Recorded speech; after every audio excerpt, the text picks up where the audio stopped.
Hey transcribers, this is Kadera. This is my second week and week 13 for the channel.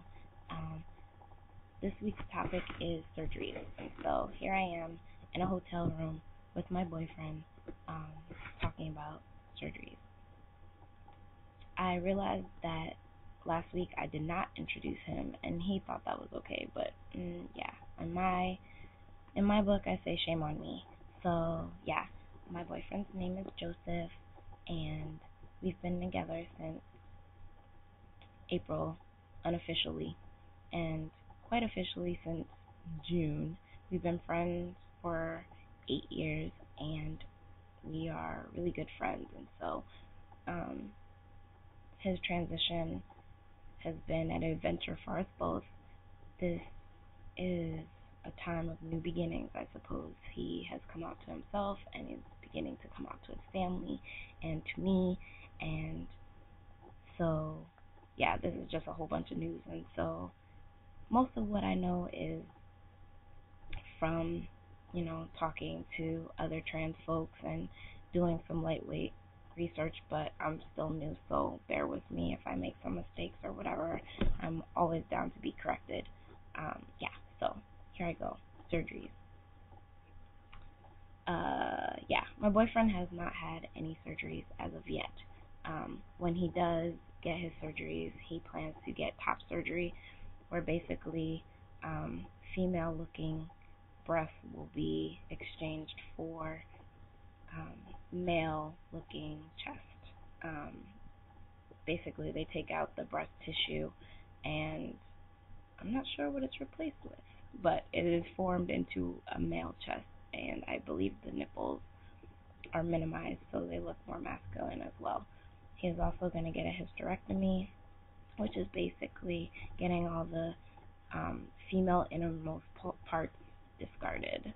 And then he's going to get a surgery that I am not able to pronounce, but I believe is pronounced metoplasty, or at least in my world it's pronounced that way. So yeah, that's basically a surgery where a clit is released and in such a way that allows it to look like a penis.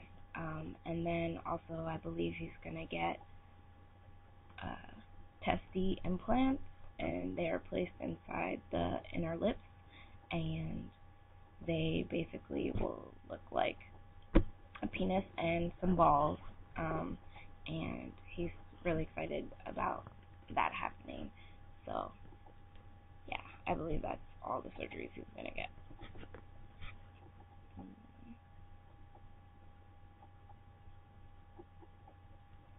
Okay, so about his surgeries and how I feel about them. He's not going to have them anytime soon, and so I haven't given the surgeries that much thought, honestly. I'm a little bit anxious for them to happen because I know he will be more comfortable.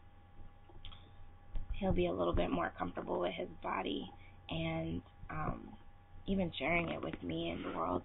And so I'm really excited for him to get them for that reason.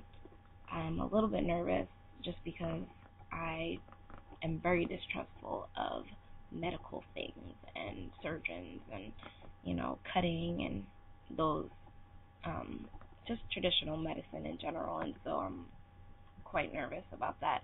However, Joseph, of course, owns his own body and his experience and his needs, and so if he feels the need for them, I totally support him. And so those are my feelings.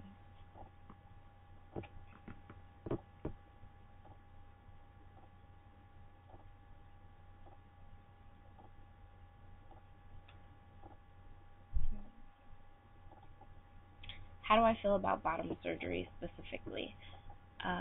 Bottom surgery. Okay, so this is actually a really good question. I identify as a lesbian, as I believe I mentioned in my first video, and basically I am more comfortable with female-bodied people, and I have definitely been intimate with female-bodied people for the past, I'd say, about 10 years. And so for me, when he gets bottom surgery, it'll be new and exciting and maybe scary. um, but I trust Joseph, and we've been friends for a long time, and I know that he will take my feelings and my experiences into consideration and be careful with me, and just very sensitive to my feelings.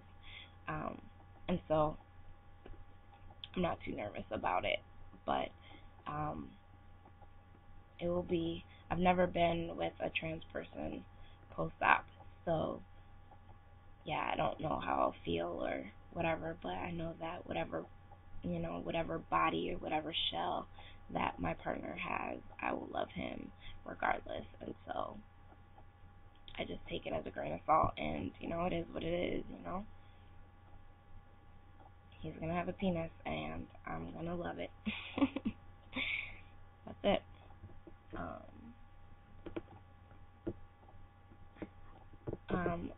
I don't feel personally that surgeries are all that important. To me, I believe you are who you say you are, and so if you tell me you are my man, then you're my man. And if my partner tells me, he identifies as a woman, then that's my woman. And so when he told me he felt, a particular way about himself and he wanted to identify as male, I said, cool, and started to do some research. And I also told him and shared information and resources and ideas and thoughts and any information I had. And that's what it was. And so I think it's as important as it is. It's only as important as it is to the person. So if you need a surgery in order to feel complete, then you need a surgery. If you're able to say I am a man and wake up in the morning and be okay with that, and go to sleep and be okay with that, then I say why bother? It's a lot of money, and it's always a risk when you get a surgery. So yeah. But for those that need it, get it, and more power to you, and I support you 100%. And when my man gets it, then yay, we're gonna celebrate. So yeah, those are my feelings. But I think it just varies from person to person, and I can't weigh in one way or the other because I'm probably never gonna have those surgeries. Actually, I can tell you, I'm not gonna.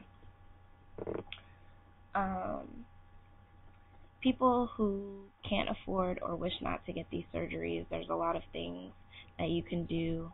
I don't have a lot of time to talk about them, but very quickly, binders, 3/4 length, I suggest a lot